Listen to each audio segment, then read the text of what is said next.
आजमगढ़ और उत्तर प्रदेश। देखिए 4 जून को 12 बजे पिक्चर रिलीज हो जाएगी और उसका नाम होगा एक थी भारतीय जनता पार्टी। लगातार जनता का गुस्सा बढ़ता चला जा रहा है और 7वें चरण आते आते आप देख लेना 7वें आसमान पर होगा। पूर्वांचल की जनता और खासकर इन 2 चरणों की जनता भारतीय जनता पार्टी को कभी स्वीकार नहीं कर सकती। इन्होंने आरक्षण ख़त्म कर दिया, इन्होंने नौकरियां नहीं दी, जो समय समय पे बुलडोजर लेकर के घूमते थे उन्होंने जानबूझ करके पेपर लीक कराया। आखिरकार एक भी पेपर लीक कराने वाले की जानकारी नहीं हुई, न उस पर बुलडोजर चला। और जो लोग 400 पार की बात कर रहे थे वो 400 हारने जा रहे हैं। और 400 पार को भी अगर हम समझें गिनती तो इसका मतलब ये है कि 400 पार जितनी सीटें थी वो जीतने जा रहे हैं। अगर हम कहें नदिया के पार, सड़क के पार, या हम कहें इसके उस पार, तो क्या हुआ कि उसके बाद कितनी सीटें, तो उसके बाद तो केवल बनती हैं 143 सीटें। और यकीन करना 140 करोड़ जनता इस बार इन्हें 140 सीटों के लिए भी तरसा देगी। और जो कहते हैं शहजादे कहना थक नहीं रहे हैं। इस बार शहजादे उन्हें शह देने वाले हैं और ऐसी मात देंगे कि आप देखिएगा उनकी गिनती कहां पहुंच जाती है नीचे। बीजेपी महंगाई और बेरोजगारी जैसे मुद्दे को हटाकर, पेपर लीक जैसे मुद्दे हटाकर हिंदू मुस्लिम का, देखिए उनकी वही घिसी पिटी कहानी, वही उनके थके हुए डायलॉग, जनता इनकी कहानी सुनना नहीं चाहती। और इसीलिए उनके कार्यक्रम देख लो, उनके पंडाल देख लो, लोग गाए हुए आ नहीं रहे हैं। अधिकारियों को या कर्मचारी जो सरकारी हैं, आप बेहतर जानते हो, उन्हें कपड़े बदल करके बैठा रहे हैं और हमारे कार्यक्रम में कम फोर्स लगा करके, और उन्हीं के बीजेपी के लोग लाल टोपी लगा के या लाल गमछा डाल करके हमारा कार्यक्रम खराब करने आ रहे हैं।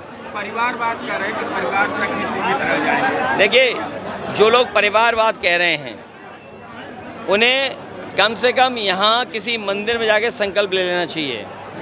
वो क्या किसी परिवार वाले को टिकट नहीं देंगे और किसी परिवार वाले से वोट नहीं मांगेंगे। आप लगातार महंगाई बेरोजगारी की बात कर रहे हैं, जिस पूर्वांचल के चुनाव आते ही बीजेपी जो है इंडिया अलायंस को लगाएंगे तो हिंदू खतरे में हो। देखिए कोई खतरे में नहीं है। भारतीय जनता पार्टी का सफाया होने जा रहा है। मैंने जैसा कहा कि ये जो अभिनय करने वाले लोग हैं, दिल्ली वाले और यहाँ वाले, इनकी पिक्चर पिट चुकी है।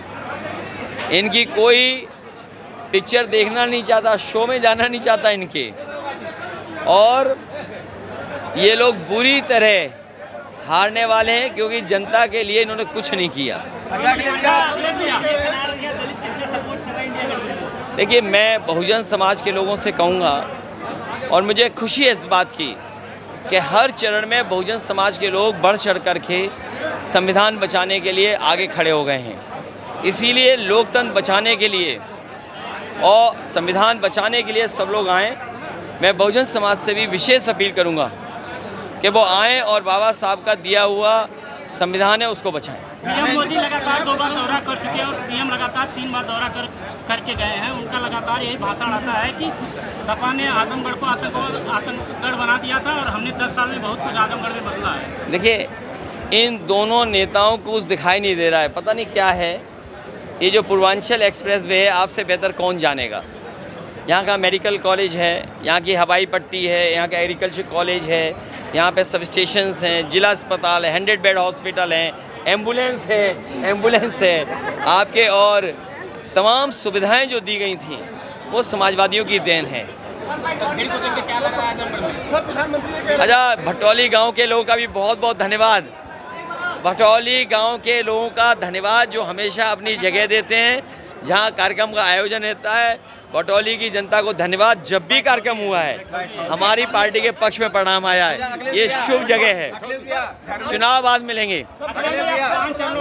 संपन्न हो चुका है इंडिया गठबंधन, कितने सीटों से आ रहा है? देखिए, इंडिया गठबंधन और यूपी का मैं बता दूं आपको, अभी तक तो मैं सोचता था कि 80 में 79 सीटें जीतेंगे, लेकिन जो माहौल देखा मैंने भदोही और आसपास, इस बार क्यूटो भी बीजेपी हारने वाली है और क्यूटो को हराने वाले कोई नहीं है, उनके अपने लोग हैं जो हरा रहे हैं उन्हें। आजमगढ़ पे बार बार आरोप लगता है कि यहाँ पे गतिविधियाँ जो भी थी जो उनके सहयोगी आप थे, उनको घर मकान नहीं मिलता था, हमने उनको मकान दिया, संगीत आप दिया। ये बताओ, कोई मुख्यमंत्री केस वापस नहीं ले सकता है।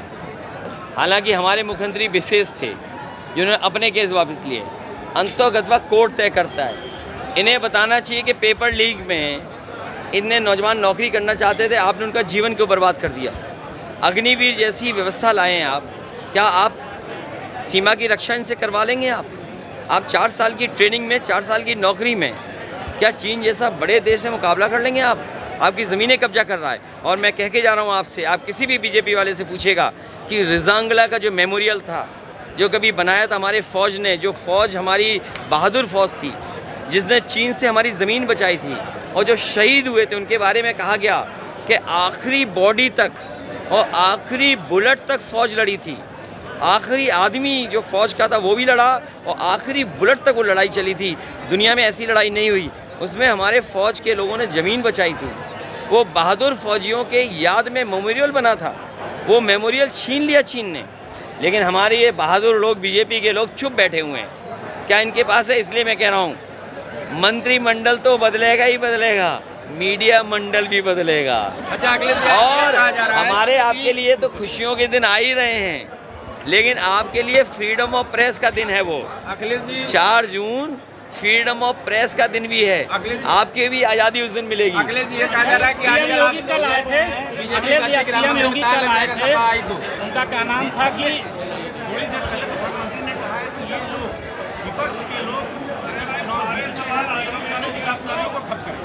ये हमारे मुख्यमंत्री जी उल्टा पुल्टा मुख्यमंत्री हैं। कभी 46 में 56 बताते हैं, योगा करने जाते हैं तो एक टांग में भी खड़े नहीं हो पाते हैं, डगमगाते हैं। तो उल्टा पुल्टा मुख्यमंत्री। और हमारे देश के जो प्रधानमंत्री जी हैं, काम कभी नहीं रोकते हैं। अगर काम कोई ख़राब किया है तो बीजेपी के लोगों ने किया।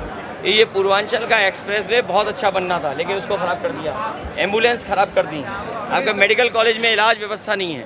तो जो विकास कार्यों को अगर किसी ने रोका है तो भारतीय जनता पार्टी है। अगले भी ये शहजादे जो कह रहे हैं, शहजादे इस बार शहजादे ने शह भी देंगे और मात भी देंगे। और सच्चाई तो ये है कि 1 और 1 11 हो गए हैं और दिल्ली लखनऊ वाला इंजन आपस में टकरा रहा है। अखिलेश भैया, ये डर है उनको। अच्छा अखिलेश जी, आज बयान ये है कि अखिलेश जी की नाराजगी है, अंदरूनी नाराजगी है कि पारिवारिक नाराजगी है कि राजनीतिक नाराजगी है? आपका बोलने में नाराजगी झलक रही है। किसी से नाराजगी नहीं है। आपको खुशी होनी चाहिए कि आजमगढ़ में हमने अपना घर बनवा लिया।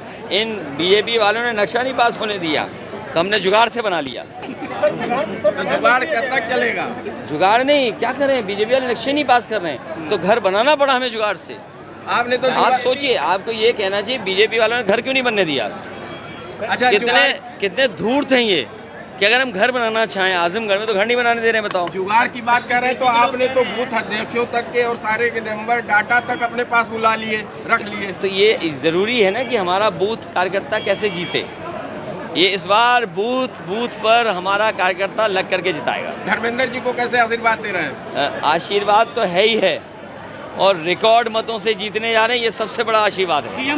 सीएम योगी का और सबसे बड़ी बात है जो जनता आशीर्वाद दे रही है इस बार, कमाल का वातावरण दिखाई दे रहा है, कमाल का समर्थन दिखाई दे रहा है। और कोई वर्ग नहीं है जो आज समाजवादी पार्टी इंडिया गठबंधन का सहयोग न कर रहा हो। और कमाल तो ये हो रहा है कि जमाली भी अब आ गए हैं। तो बताओ गिनती कहाँ हो गई अब? प्रधानमंत्री का चेहरा कौन? चेहरे में चेहरा ढूंढ लेंगे कौन होगा। भाजपा लगातार हमलावर है। उसका कहना है कि सभा के जितने भी जनसभा हो रहे हैं उसमें कहीं न कहीं दंगा हो जा रहा है। ये सफाइयों का हाल है तो जितने देखिए, हिटलर, एक मिनट जो बेटा, हिटलर के बारे में आप पढ़ना, वो अपनी पार्टी के वर्कर्स को पुलिस की वर्दी पहना करके भेज देता था। मुझे ये लग रहा है कि जब से इन्हें 5 चरणों में ये हारे हैं और छठे 60 में सफाया होगा, तो समाजवादी पार्टी की इमेज खराब करने के लिए ये बीजेपी अपने कार्यकर्ताओं को तो नहीं भेज रही यहाँ खराब करने के लिए। मान लीजिए यहाँ 20,000 हमारे लोग हैं, 5 आ जाएं गड़बड़, तब क्या करोगे आप? तो ये बीजेपी वाले हैं और पुलिस बुला लें अपनी सुरक्षा में और वर्दी उतरवा करके प्राइवेट ड्रेस पहना के अपने टेंटों में बैठा रहे हैं जिससे भीड़ नज़र आए। और जहाँ यहाँ लोग हैं वहाँ पुलिस सुरक्षा कम है। आज तो थोड़ी पुलिस बढ़ी है, लेकिन कल लालगंज में आप थे, बताओ क्या पुलिस थी? हाँ देखो, आप खुद महसूस करें। यानी आप पुलिस पे सवाल उठा रहे हैं या आप कार्यकर्ता? आज तक तुम्हारा खत्म हो जाएगा मंत्रिमंडल जब बदलेगा तब। ये वो हैं जिनका दाना उसका गाना, ज्यादा मिला दाना फिर गाया हमने गाना। लेकिन सर यूपी का जमाली ने अपने मंच से कहा कि हम अखिलेश यादव को दिल्ली में अरे ये बताओ इसमें क्या गलत है? अगर रायबरेली अमेठी में उनके लिए कहा जाए, हमारे लिए यहाँ कहा जाए, बंगाल में ममता जी लिए कहा जाए। अरे एक समय था बीजेपी ने 10 मुख्यमंत्रियों के नाम लिए थे, याद है आपको? तो यूपी तक तो दाना किसी का खा, लेकिन वो तो सच्चाई दिखाता है। मैं उम्मीद करता हूँ आजमगढ़ की बड़ी जीत आप भी कराओगे। बहुत बहुत धन्यवाद।